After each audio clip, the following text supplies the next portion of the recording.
오늘 말씀은 창세기 2장 1절에서 25절입니다.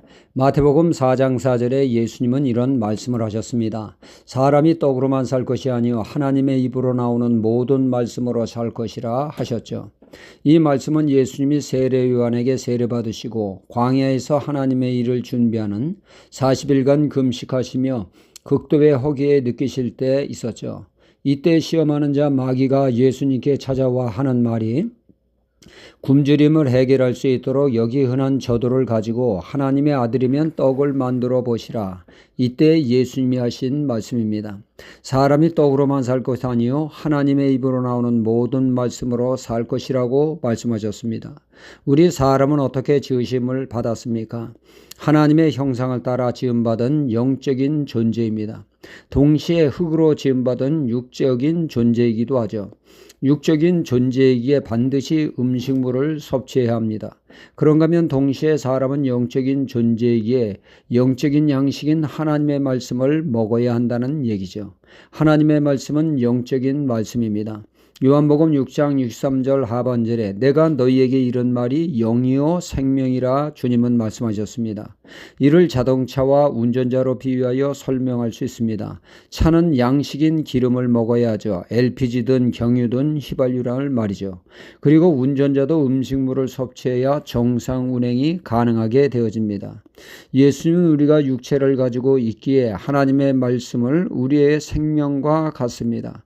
영적 생명 유지에 건강한 영적 생활을 위해서는 반드시 필요한 것이죠. 우리가 먹을 것을 잘 먹지 못하면 영적으로 영양실조로 신앙이 자라질 않게 되어집니다. 신앙 성장을 위해 잘 먹어야 한다는 얘기죠. 디모데후서 3장엔 말씀하고 있죠. 우리가 말씀을 통하여 믿음으로 구원을 얻고 말씀으로 교육을 받아 성장하게 된다는 것입니다. 디모데후서 3장 15절로 17절에 내가 어려서부터 성경을 알았나니 성경은 능히 너로 하여금 그리스도 예수 안에 있는 믿음으로 말미암아 구원에 이르는 지혜가 있게 하느니라. 모든 성경은 하나님의 감동으로 된 것으로 교훈과 책망과 바르게 함과 의로 교육하기에 유익하니 이는 하나님의 사람으로 온전케 하며 모든 선한 일을 행하기에 온전케 하려 함이니라 말씀하십니다. 이렇듯 하나님은 우리의 건강한 삶을 위해서 축복된 삶을 위해서 말씀을 주셨습니다. 이 말씀이 안전한 길이요 생명의 길입니다. 잠언 6장 23절에 대저 명령은 등불이요 법은 빛이요 훈계와 책망은 곧 생명의 길이라 말씀합니다.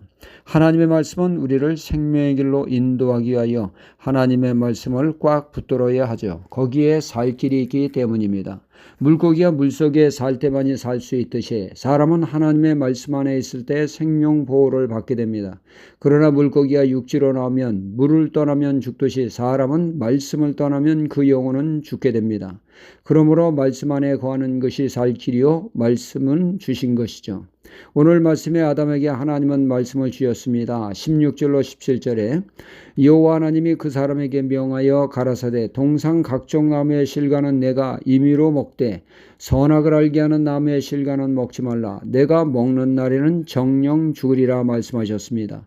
선악과 나무가 독이든 나무라 먹으면 죽는 것이 아니라 하나님의 말씀을 어기면 영원히 죄를 지어 죽게 된다는 말씀입니다. 우리 앞에는 생과 사가 놓여 있습니다. 죽음과 삶이 존재합니다. 하나님의 말씀은 생명의 길을 선택하게 하죠. 말씀대로 사는 그곳에 생명이 있고 말씀을 벗어나면 죽음이 기다리고 있을 뿐이죠.